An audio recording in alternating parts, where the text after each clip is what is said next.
A study that determined support for pedestrianisation in St. Andrew's Town Centre found a majority were against the idea. Two-thirds of those who responded to the survey on banning cars from Market Street said they wished no change to current traffic arrangements. The research was commissioned by St. Andrew's councillor Brian Thomson following a car-free day in the town, and more than 1,500 took part.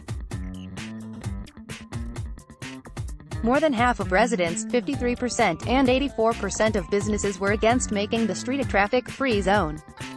Although most recognized pedestrianisation would improve the social atmosphere, accessibility was a higher priority, with the fear that businesses would suffer with the loss of vehicle access and on-street parking. Although most were against the idea of making the street traffic-free, there was support for smaller-scale improvements. Mr. Thomson said, whilst a significant number of respondents would wish to see some sort of pedestrianisation implemented, the majority wished to see no change to Market Street, and, for me, that's a key finding of the study. The Labour councillor is in favour of making the town centre more pedestrian and cycle-friendly, but he said, "I take the view that prior to considering any big change to Market Street in more detail, it would need to be demonstrated that it's backed by a significant proportion of residents, and that's clearly not the case at present."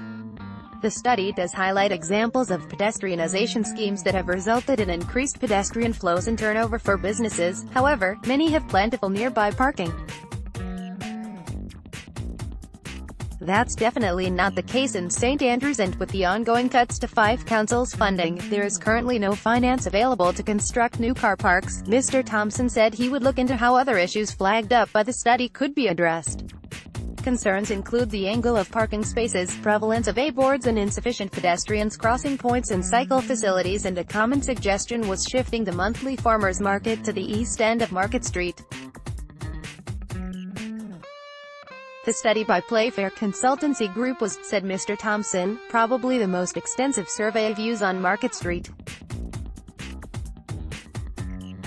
Sir Towers, of Playfair Consultancy Group, said, "The results from our Market Street consultation show that while approximately a third of respondents indicate some form of preference for pedestrianisation, the option which was most favorable and desirable was that there should be no change to the existing street layout. Improvements to parking and transport flow within St. Andrews must take place before the majority in town would consider supporting pedestrianisation." Indeed, plentiful availability of parking was identified as a key factor in case study examples of successful pedestrianisation schemes. A presentation on the study will be given at the next meeting of St. Andrews Community Council in the Borough Chambers, Queen's Gardens, on March 4. The meeting, starting at 7 p.m., is open to the public.